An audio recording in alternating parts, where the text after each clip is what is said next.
Magandang araw mga kapatid.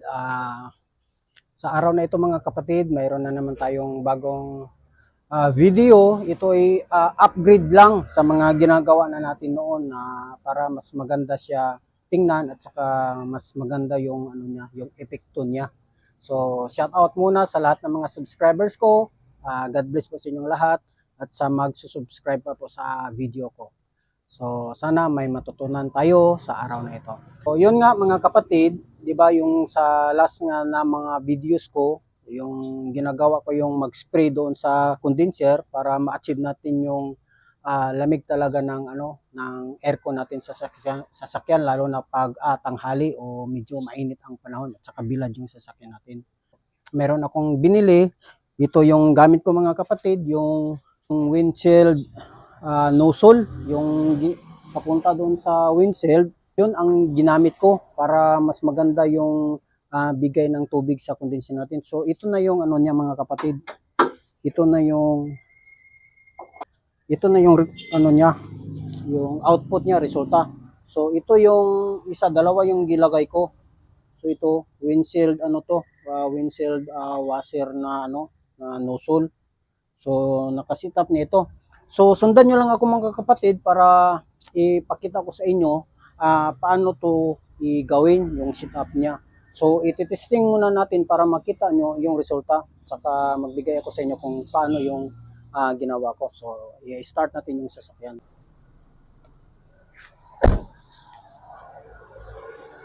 Yan. So ito mga kapatid, ito yung ano niya, yung ano niya. So naka-aircon na yan. So maganda siya kasi mabasa talaga ang buong ano niya, buong condenser. So hintayin natin mag-shut off yung compressor, yung aircon ano niya. So, maganda sa mga kapatid kasi yung dati yung hose ng balon yung gamit ko, medyo mahina, hindi accurate yung ano niya. So ito yung bago, yung upgrade natin sa ano sa pag-spray sa condenser para magano siya.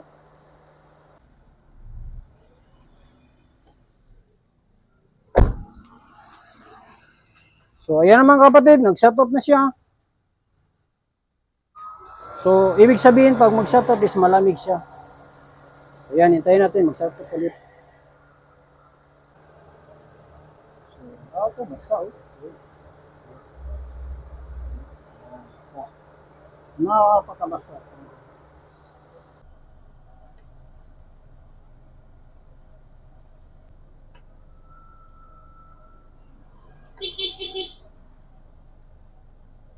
So, yun mga kapatid, nakita niyo paano gumana, paano siya nag-spray. So, ngayon, ipakita ko sa inyo kung paano siya gagawin. So, ito mga kapatid, ito yung mga gamit na kailangan natin o ginamit ko. So, mayroon akong PVC ito, 4 inches yung laki niya.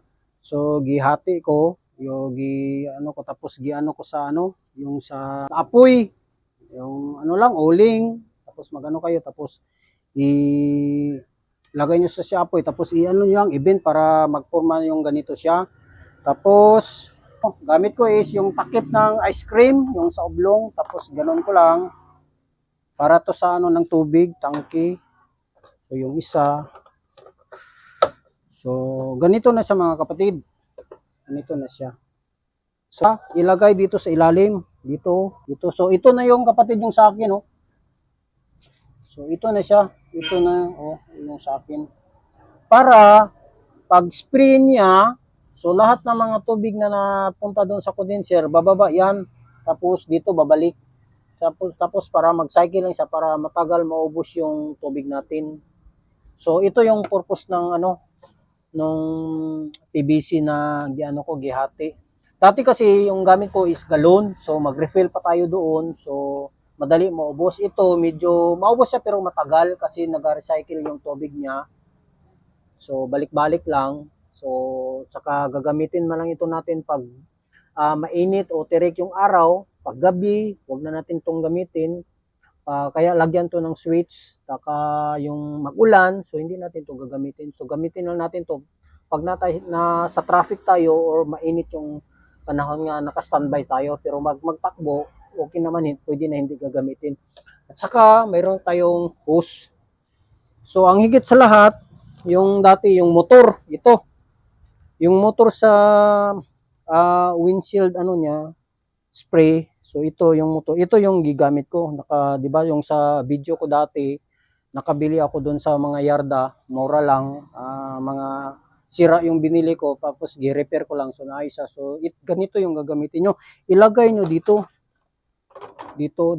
So, dito, ito yun, oh.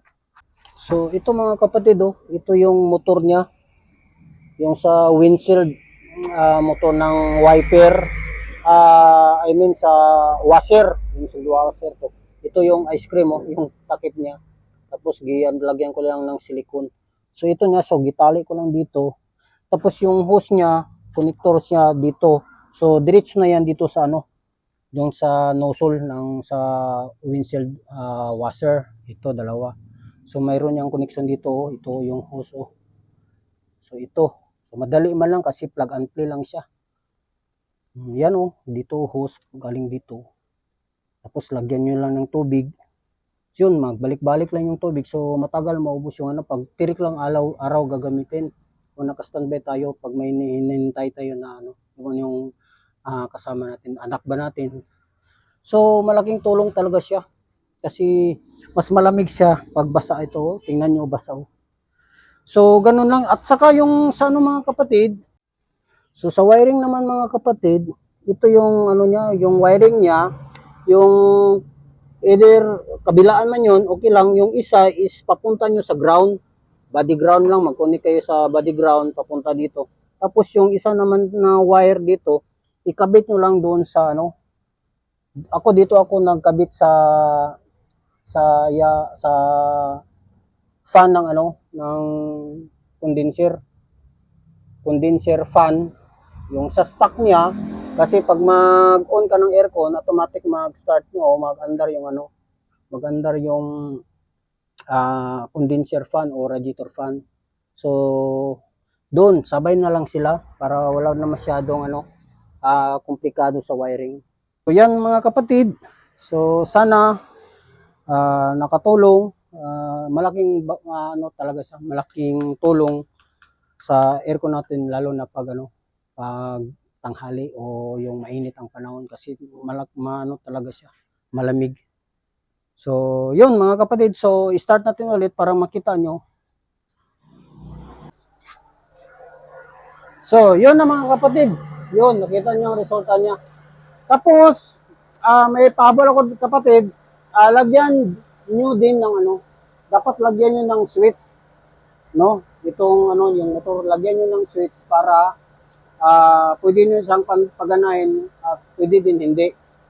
So, lagyan nyo doon sa ano, sa akin, lagyan ko ng switch para pag mag-ulan or maggabi, umaga, hindi na kailangan gagamitin ito.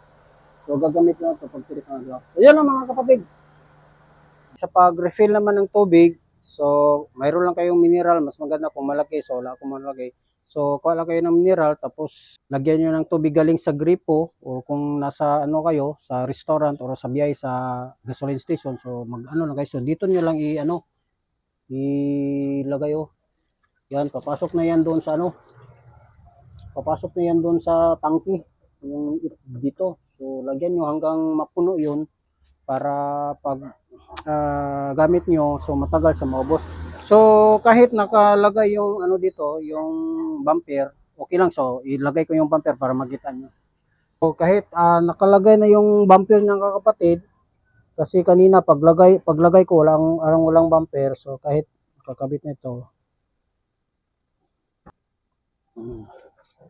So, ito, makakabit na siya.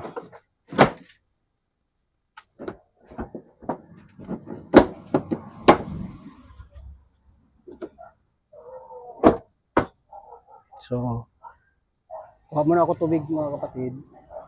So mga kapatid, mayroon na siyang bumper. So dito lang, oh, ipasok nyo lang dito. Yan, oh. Yan. So, i-ano nyo lang, idiretso nyo lang doon sa condenser, kasi yung itong tangke na nilagay natin nilagay ko sa baba. So, nakabuka kayo eh. So, parang ganito. So doon lahat ang tubig magpunta. So hanggang mapuno lang siya. So tama-tama din yan sa isang biyahe nyo. So kasi sinabi ko na gagamitin nyo lang pag tirik ang araw, mainit ang panahon, saka tanghali. Pag gabi, nagaulan, so huwag nyo gamitin, papatayin nyo lang kasi pareho lang, malamig kasi. So yun mga kapatid. So yung mga kapatid, dito kami sa loob niya para matesting natin ang lamig niya. So nasa second row kami mga kapatid ha. So ramdam dito yung lamig niya talaga. Yung compressor o yung AC palagi nag-shut up, so marinig nyo. So nag-under siya. So hintayin natin mag-shut off.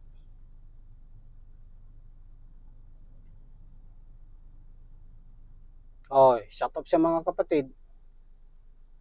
So andar na siya mga kapatid. So, ang isa din sa mga advantage ko mga kapatid, kasi yung sa akin, mayroon ano dito mga kapatid, tingnan nyo, mayroon siyang air vent dito, galing doon sa harapan, so tapon dito sa likod dito. So, yan, air vent yan. So, lamig yung nagalabas dito, so meron akong armrest na gilagay para matabunan yung casing ng ano ko, yung air vent ko. So, second room kami mga kapatid doon, nandun yung sa harap. So, malamig dito mga kapatid. Saka ano na ngayon mga kapatid, mga malapit na mag 11 o'clock, so mainit na ang panahon. So, yun mga kapatid, sana nakatulong. Ito'y na-video ko na dati, pero di-upgrade ko lang para mas maganda yung ano niya, yung resulta niya. Kasi may power ko. Kasi may nakita akong commercial na sasakyan na nagagamit ito. Hindi ko lang babanggitin yung ano, yung brand, pero sports car siya, nagamit talaga siya dito. So, hindi lang to concept ko, kundi sa ibang bansa ginagamit din ito. So, sana nakatulong at huwag kalimutan mag-share sa mga kaibigan natin. God bless po sa inyo lahat.